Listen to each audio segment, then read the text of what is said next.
Hi all, welcome to AZB academy. എല്ലാവർക്കും AZB അക്കാഡമിയിലേക്ക് സ്വാഗതം. സോ നമ്മുടെ SSC MTS exam date announce ചെയ്തിട്ടുണ്ട് അല്ലേ? അപ്പോൾ February 4 SSC എക്സാം സ്റ്റാർട്ട് ചെയ്യുകയാണ്, MTS എക്സാം സ്റ്റാർട്ട് ചെയ്യുകയാണ്. പിന്നെ വളരെ കുറച്ച് ഒരു ഏറിയാൽ ഒരു 25+ ഡേയ്സും കൂടി ഉണ്ട് നിങ്ങളുടെ മുന്നിൽ എക്സാം സ്റ്റാർട്ട് ചെയ്യാനായിട്ട്. അപ്പോൾ ഇനി ഏതൊക്കെ പോർഷൻ എന്താണ് ഊന്നൽ കൊടുത്ത് നിങ്ങൾ പഠിക്കണം, എസ്പെഷ്യലി GKയിൽ ഏതൊക്കെ ടോപ്പിക്കുകളാണ് നിങ്ങൾ നോക്കേണ്ടത് എന്നൊക്കെ നമുക്ക് ഇമ്പോർട്ടൻ്റ് ആയിട്ട് ഇന്നത്തെ വീഡിയോയിൽ നോക്കാം. സോ നമ്മുടെ പാറ്റേൺ ഒക്കെ നിങ്ങൾക്ക് അറിയാലോ അല്ലേ? അപ്പോൾ പാറ്റേൺ മനസ്സിലാക്കി തന്നെ പോവുക. റീസണിങ്ങിന് മാക്സിമം ഒരുപാട് ടൈം കൊടുക്കാതിരിക്കുക, കാരണം ക്വാളിഫയിങ് നേച്ചർ മാത്രമാണ്. അപ്പോൾ ഈ നമ്മുടെ GKയിൽ ഏതൊക്കെ സെഷനിൽ എന്തൊക്കെ നോക്കണമെന്ന് നമുക്കൊന്ന് നോക്കാം. അപ്പോൾ ഏറ്റവും ഇമ്പോർട്ടൻ്റ് എന്താണ്, ആർട്ട് ആൻഡ് കൾച്ചർ സെക്ടറിൽ ഫോക്ക് ഡാൻസസും ഫെസ്റ്റിവൽസും വളരെ ഇമ്പോർട്ടൻ്റ് ആണ്. പക്ഷെ അതൊന്നും നിങ്ങൾ ഇൻ ഡെപ്തിൽ നോക്കേണ്ട കാര്യമില്ല. ഫോക്ക് ഡാൻസ് ആണെങ്കിൽ ഏത് സ്റ്റേറ്റ് ആണ്, ഏത് ഗ്രൂപ്പാണ്, ഏത് കമ്മ്യൂണിറ്റിയാണ് അത് സെലിബ്രേറ്റ് ചെയ്യുന്നത്, ഏത് ഡൈറ്റിയാണ് വർഷിപ്പ് ചെയ്യുന്നത്, ആരെയാണ് പ്രാർത്ഥിക്കുന്നത്, ഏത് ഭഗവാനെ കുറിച്ചാണ് പറയുന്നത്. അപ്പൊ അങ്ങനെയുള്ള കാര്യങ്ങൾ നിങ്ങൾ നോക്കി വെക്കുക. ഇനി അത് ഡീറ്റെയിൽ ഇൻ ഡെപ്തിൽ എന്തായാലും ഈ എക്സാമിന് MTSന് ഇൻ ഡെപ്തിൽ നിങ്ങൾക്ക് ഈ ഒരു ആർട്ട് ആൻഡ് കൾച്ചർ സെഷനിൽ നിന്ന് ചോദിക്കാനുള്ള ചാൻസസ് വളരെ കുറവാണ്. അപ്പോൾ അതുപോലെ തന്നെ ട്രൈബൽ ഫെസ്റ്റിവൽസ് കുറച്ചും കൂടി ഇമ്പോർട്ടൻസ് കൊടുത്ത് പഠിക്കുക. ദെൻ ക്ലാസിക്കൽ ഡാൻസ്, ക്ലാസിക്കൽ മ്യൂസിക്കുകൾ ഇമ്പോർട്ടൻ്റ് ആണ്. അതുപോലെ തന്നെ folk theatre, martial arts, folk മ്യൂസിക്കുകൾ നോക്കി വെക്കുക.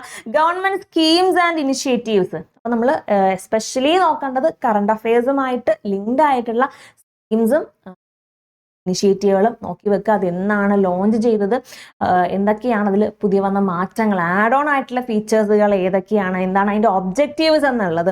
അപ്പോൾ അതൊക്കെ നോക്കാം. ബുക്സ് ആൻഡ് ഓതേഴ്സ് നോക്കാം. ദെൻ സ്പോർട്സ്, ഈ സ്റ്റാറ്റിക്കിൻ്റെ കേസിൽ സ്പോർട്സ് വളരെ ഇമ്പോർട്ടൻ്റ് ആയിട്ടുള്ള ഒരു കാറ്റഗറിയാണ് സ്പോർട്സ് വരുന്നത്. അപ്പോൾ ഇനി അതൊരു ഓവറോൾ ആണ്. ഓവറോൾ നമ്മൾ അത്രയും ഇതെല്ലാം നോക്കി വെക്കുക. ഇനി കറണ്ട് അഫയേഴ്സിലേക്ക് വരുമ്പോൾ കറണ്ട് അഫയേഴ്സിൽ ഏതൊക്കെയാണ് ഇമ്പോർട്ടൻറ്റ്? അപ്പോയിൻമെൻറ്റുകൾ നമ്മൾ പൊതുവേ നോക്കുന്നത് കഴിഞ്ഞ ഒരു 6 മാസത്തെ അപ്പോയിൻമെൻ്റ് ആണ് നോക്കിയിട്ട് പോകുന്നത് അല്ലേ? അപ്പോൾ 6 മാസത്തെ അല്ല, ലാസ്റ്റ് 2 years അപ്പോയിൻമെൻറ്റുകളെങ്കിലും നിങ്ങൾ നോക്കിയിട്ട് പോവുക. അതുപോലെ തന്നെ മിലിറ്ററി എക്സസൈസ്, അത് എവിടെ നടന്നു, ഏത് എഡിഷൻ ആണെന്നുള്ളത് നോക്കുക. സമ്മിറ്റുകൾ, ഇമ്പോർട്ടൻ്റ് ആയിട്ടുള്ള സമ്മിറ്റുകൾ, G20 സമ്മിറ്റ്, അപ്പോൾ അതുപോലെ ഇമ്പോർട്ടൻ്റ് ആയിട്ടുള്ള സമ്മിറ്റ്, ഇതിൽ പങ്കെടുത്ത മിനിസ്റ്റേഴ്സ് ആരൊക്കെയാണ്, എവിടെയാണ് അത് നടന്നത്, ആൻഡ് ഇമ്പോർട്ടൻറ്റ് സ്കീംസ് അല്ലെ, പുതിയ നാഷണൽ അല്ലെങ്കിൽ സ്റ്റേറ്റ് സ്കീമുകൾ ഏതൊക്കെയാണ്, റാങ്കിങ് ആൻഡ് ഇൻഡിസസ്, ഏത് ഓർഗനൈസേഷൻ ആണ് ഇത് പബ്ലിഷ് ചെയ്തത്, ഇന്ത്യയുടെ റാങ്ക് അല്ലെ, ടോപ്പ് റാങ്ക് നോക്കുന്നതിലും ഏറ്റവും ഇമ്പോർട്ടൻറ്റ് ഇന്ത്യയുടെ റാങ്ക് ഏതാണ്, ഇനി ആരാണത് പബ്ലിഷ് ചെയ്തത് ലാസ്റ്റിൽ നിൽക്കുന്നത്. അപ്പൊ അതൊക്കെ ഒന്ന് ഡീറ്റെയിൽ ആയിട്ട് നോക്കാം. നമ്മുടെ നെയ്ബറിങ് കൺട്രീസിന്റെ റാങ്കും കൂടെ ഒന്ന് നോക്കി വെക്കുക. Then days and themes. അപ്പൊ ഇത്രയാണ് കറണ്ട് അഫയേഴ്സിൽ നിങ്ങൾ നോക്കണം. കറണ്ട് അഫയേഴ്സ് പൊതുവെ നമ്മളൊരു 6 months അല്ലെങ്കിൽ 6 to 8 months ബാക്ക് ഉള്ളത് നോക്കാം. പ്ലസ് അപ്പോയിൻമെന്റും സ്കീമുകളൊക്കെ കഴിഞ്ഞ 2 വർഷത്തെങ്കിലും നിങ്ങൾ പോവുക. ഓക്കെ, ഇനി അടുത്തത് GKയിൽ സബ്ജക്റ്റ് വൈസ് ആയിട്ട് നമുക്ക് എങ്ങനെ നോക്കാം. അപ്പോൾ ഹിസ്റ്ററിയുടെ കേസ് എടുക്കുകയാണെങ്കിൽ ഹിസ്റ്ററിയിൽ നമ്മൾ സിവിലൈസേഷൻസിന്റെ എല്ലാം അഡ്മിനിസ്ട്രേഷൻ അതെങ്ങനായിരുന്നു എന്നുള്ളത്, അഡ്മിനിസ്ട്രേഷൻ സിസ്റ്റം, അതുപോലെ അവിടുത്തെ ആർക്കിടെക്ചർ നിങ്ങൾ നോക്കിയിട്ട് പോവുക. അപ്പോൾ ഇൻഡസ്, ഗുപ്ത, മൗര്യൻ, ഡൽഹി, മുഗള്, അതുപോലെ തന്നെ വേദിക്, അപ്പൊ ഇതിന്റെയൊക്കെ ആർക്കിടെക്ചർ നിങ്ങൾ നോക്കുക. അതുപോലെ തന്നെ അഡ്മിനിസ്ട്രേഷൻ സിസ്റ്റവും നോക്കിയിട്ട് പോവുക. നമ്മൾ ഈ GKയിൽ തന്നെ ഈ ഒരു മാർക്ക് കൂടുതൽ വരുന്ന സെക്ഷൻ എന്ന് പറയുന്നത് തന്നെ ഹിസ്റ്ററി അത്യാവശ്യം നല്ല രീതിയിൽ ഇതുള്ളതാണ് ഹിസ്റ്ററി. അപ്പൊ ഹിസ്റ്ററി പോലെ ഇമ്പോർട്ടൻ്റ് ആണ്. പൊളിറ്റിയും ഹിസ്റ്ററിയുമാണ് കൂടുതലും മാർക്സ് സ്കോർ ചെയ്യാനുള്ള ഏരിയ എന്ന് പറയുന്നത്. ഏതൊക്കെയാണ്? ഹിസ്റ്ററിയും പൊളിറ്റീവാണ്. അപ്പൊ അതിൽ തന്നെ ഏൻഷ്യന്റ് അതൊക്കെ ഡീറ്റെയിൽ ആയിട്ട് നോക്കിയിട്ട് പോവുക. ദെൻ ഈ ഒരു കാറ്റഗറിയിൽ ഏറ്റവും ഇമ്പോർട്ടൻ്റ് ഈ അഡ്മിനിസ്ട്രേറ്റീവ് സ്ട്രക്ചറും അഡ്മിനിസ്ട്രേറ്റീവ് സിസ്റ്റവും അതുപോലെ തന്നെ ആർക്കിടെക്ചറും ഇമ്പോർട്ടൻ്റ് ആണ്. ദെൻ വിജയനഗർ നമ്മൾ ഇവിടെ ഇൻക്ലൂഡ് ചെയ്തിട്ടില്ലെങ്കിലും അതും ഇമ്പോർട്ടൻ്റ് തന്നെയാണ്. വിജയനഗർ എംപയർ അതൊക്കെ ഇമ്പോർട്ടൻ്റ് ആണ്. വേദിക്ക് അത് ഇമ്പോർട്ടൻ്റ് ആണ്. ബുദ്ധിസം, സോ അതൊക്കെ ഇമ്പോർട്ടൻ്റ് ആയിട്ടുള്ള കാറ്റഗറി തന്നെയാണ്. ഇനി അടുത്ത എന്താണ്, ഈ ബ്രിട്ടീഷ് ആക്ട്സ് ആൻഡ് പോളിസീസ് 57 മുതൽ 47 വരെ, 1757 മുതലുള്ള British act and policies, east India company അല്ലെ, അപ്പോൾ ഈസ്റ്റ് ഇന്ത്യ കമ്പനി, അതുപോലെ തന്നെ social religious reforms, then important INC sessions. അപ്പോൾ ഇതൊക്കെ നിങ്ങൾ നോക്കിയിട്ട് പോവുക.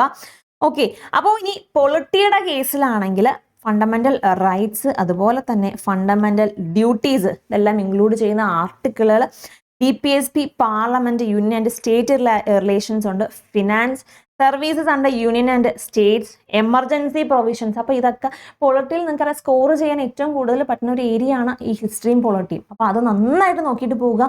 ബാക്കിയുള്ള GK സബ്ജക്റ്റിനെ കമ്പയർ ചെയ്യുമ്പോൾ ഇതിനാണ് വെയിറ്റേജ് കൂടുതൽ വരുന്നത് ഹിസ്റ്ററി ആൻഡ് പൊളിറ്റിക് ആണ്. അപ്പം അത് നിങ്ങൾ ശ്രദ്ധിക്കുക. ഓക്കെ, ഇനി ജോഗ്രഫി കേസിൽ ജിയോമോർഫോളജി, TCSന്റെ കേസിൽ TCS അധികം ജിയോമോർഫോളജിയിൽ നിന്നും ചോദ്യങ്ങൾ ചോദിച്ചിട്ടില്ല. പക്ഷേ ഇക്വിഡിറ്റി ജിയോമോർഫോളജിയിൽ നിന്നും ക്വസ്റ്റ്യൻസ് അധികം ചോദിച്ച് കാണുന്നുണ്ട്. അപ്പോൾ ജിയോമോർഫോളജി സെഷൻ, അഗ്രികൾച്ചർ, അതുപോലെ river, Himalaya, plateaus, earth and atmosphere, climate. അപ്പോൾ ഇതൊക്കെ നിങ്ങൾ നോക്കിയിട്ട് പോവുക. ഓക്കെ, ഇനി നെക്സ്റ്റ് ഇക്കണോമിക്സ് കാറ്റഗറിയിലോട്ട് വരികയാണെങ്കിൽ ഇക്കണോമിക് റിഫോംസ് ഏതൊക്കെയാണ്, ഇമ്പോർട്ടൻ്റ് ആയിട്ടുള്ള കോൺസെപ്റ്റുകൾ, ടേമുകൾ, തിയറീസ് നോക്കാം. Industry policies, 5 year plan very very important ആണ്. 5 ഇയർ പ്ലാൻ നോക്കി വെക്കുക. ദെൻ ഇക്കണോമിക് റിഫോംസ് 91 ശേഷമുള്ള റിഫോമുകൾ, അതിനുശേഷമുള്ള 91 റിഫോം, അതിനുശേഷമുള്ള റിഫോമുകളെല്ലാം ഇമ്പോർട്ടൻ്റ് ആണ് നോക്കുക. ഫിസ്ക്കൽ പോളിസീസ് നോക്കി വെക്കുക. അപ്പോൾ ഇത്രയാണ് ഇക്കണോമിക്സിൽ ഇമ്പോർട്ടൻ്റ് ആയിട്ടുള്ളത്. ഇനി സയൻസിന്റെ കേസ് വരികയാണെങ്കിൽ സയൻസിൽ തന്നെ നിങ്ങൾ കെമിസ്ട്രിക്ക് വേണ്ടി സമയം കളയാതിരിക്കുക. കാരണം കെമിസ്ട്രിയിൽ നിന്നും അധികം ക്വസ്റ്റ്യൻസ് ഒന്നും കണ്ടില്ല. അപ്പോൾ ഇനി ആകെ കുറച്ച് ദിവസമേ ഉള്ളൂ. സോ കെമിസ്ട്രി തൽക്കാലം മാറ്റി വെച്ചിട്ട് ഫിസിക്സും ബയോളജിയും കോൺസെൻട്രേറ്റ് ചെയ്യുക. അപ്പോൾ ഇതിൽ നിന്നാണ് ചോദ്യങ്ങൾ. ഇത് തന്നെ ഇപ്പം നമ്മൾ പറഞ്ഞിട്ടുള്ള ടോപ്പിക്കുകളെല്ലാം തന്നെ നിങ്ങൾ കുറച്ച് റിവൈസ് ചെയ്ത് ഒന്നിലധികം പ്രാവശ്യം റിവൈസ് ചെയ്തിട്ട് മാത്രമേ നിങ്ങളുടെ എക്സാമിന് നിങ്ങൾ പോകാവൂ. അപ്പോൾ അതിൽ തന്നെ ഫിസിക്സും ബയോളജിയുമാണ് ഏറ്റവും ഇമ്പോർട്ടൻറ്റ്. ഇനി sound, electricity, light and mirrors ഫിസിക്സിൽ, biology cell structure, plant, hormone. ഇതിൽ cell very very very important ആണ്, സെൽ എന്ന് പറയുന്ന ടോപ്പിക്ക്. അപ്പോൾ സെല്ല് നന്നായിട്ട് നോക്കിയിട്ട് പോവുക. സോ ഓവറോൾ നമ്മൾ GK GS എല്ലാം ഓവറോൾ ഏതൊക്കെ പോർഷനാണ് നോക്കേണ്ടത് എന്നല്ല, ഇതെല്ലാം വളരെ ഇമ്പോർട്ടൻ്റ് ആണ്. ബാക്കി പോർഷൻസ് നിങ്ങൾ പഠിക്കണം. പക്ഷെ ഇത് റിപ്പീറ്റ് ആയിട്ട് തന്നെ റിവൈസ് ചെയ്യുക. ഒന്നിലധികം തവണ റിവൈസ് ചെയ്തിട്ട് മാത്രമേ നിങ്ങളുടെ എക്സാമിന് നിങ്ങൾ പോകാവൂ. അപ്പോൾ ഇത്രയുമൊക്കെ ആകുമ്പോൾ ഏകദേശം നമുക്ക് സ്കോർ ചെയ്യാനുള്ള ഏരിയ ഒക്കെ ആയിട്ടുണ്ട് അല്ലേ. അപ്പോൾ ഇനിയുള്ള കുറച്ച് ദിവസങ്ങളിൽ നിങ്ങൾ മാക്സിമം എന്ത് ചെയ്യുക, മാക്സിമം MCQs ചെയ്ത് നോക്കാം. അതുപോലെ തന്നെ അതിൻ്റെ അനാലിസിസ് പോവുക. അപ്പോൾ MCQ ചെയ്യുമ്പോൾ തന്നെ നിങ്ങൾക്ക് ക്ലിയർ റീസണിങ് അതിൽ നിന്ന് സെറ്റ് ആയുള്ളൂ. അപ്പോൾ അതിനധികം നിങ്ങൾ സമയം കളയണ്ട. അപ്പോൾ ഇനി ഇതുപോലുള്ള എന്താണ് ഇനി വരേണ്ട അതായത് കറണ്ട് അഫയേഴ്സ് കുറച്ച് ഡീപ്പായിട്ട് എങ്ങനെ നോക്കാം, ഏതൊക്കെ പോയിന്റ് നോക്കാം എന്നുള്ളത് നമ്മൾ മറ്റൊരു വീഡിയോ ആയിട്ട് ചെയ്യുന്നുണ്ട്. സോ എനിവേ GK ഓവറോൾ നിങ്ങൾക്ക് ക്ലിയർ ചെയ്യാനുള്ള കണ്ടന്റുകളെല്ലാം ഇതിലുണ്ട്. അപ്പോൾ കറക്റ്റായിട്ട് നിങ്ങൾ പഠിക്കുക. അതുപോലെ തന്നെ മോക്ക് ടെസ്റ്റ് മസ്റ്റായിട്ട് നിങ്ങൾ ചെയ്ത് നോക്കാം. SSC MTS മോക്ക് ടെസ്റ്റ് നമ്മളൊരു എക്സാം സീരീസ് ലോഞ്ച് ചെയ്തിട്ടുണ്ട്. 20 full length SSC MTS exam oriented ആയിട്ടുള്ള മോക്ക് ടെസ്റ്റ് ആണ്. അപ്പോൾ അത് നിങ്ങൾ പർച്ചേസ് ചെയ്യുക. അതുപോലെ തന്നെ നിങ്ങളുടെ പ്രിപ്പറേഷൻ കുറച്ച് ഊന്നലോട് തന്നെ കൊണ്ടുപോവുക. നമ്മുടെ മോക്ക് ടെസ്റ്റ് സീരീസിൻ്റെ കൂടെ തന്നെ നമ്മളൊരു ക്രാഷ് കോഴ്സായിട്ടാണ് അത് ലോഞ്ച് ചെയ്തിട്ടുള്ളത്. വളരെ കുറച്ച് ദിവസം കൊണ്ട് ഈ മോക്ക് ടെസ്റ്റും അതിൻ്റെ അനാലിസിസും പോയാൽ തന്നെ നിങ്ങൾക്ക് നല്ല രീതിയിൽ അത് ക്ലിയർ ചെയ്യാനായിട്ട് സാധിക്കും. സോ എല്ലാവരും നന്നായിട്ട് നിങ്ങളുടെ പ്രിപ്പറേഷൻസ് ഒക്കെ നന്നായിട്ട് തന്നെ കൊണ്ടുപോവുക. ഇനി മറ്റൊരു വീഡിയോയിലൂടെ കാണാം. താങ്ക്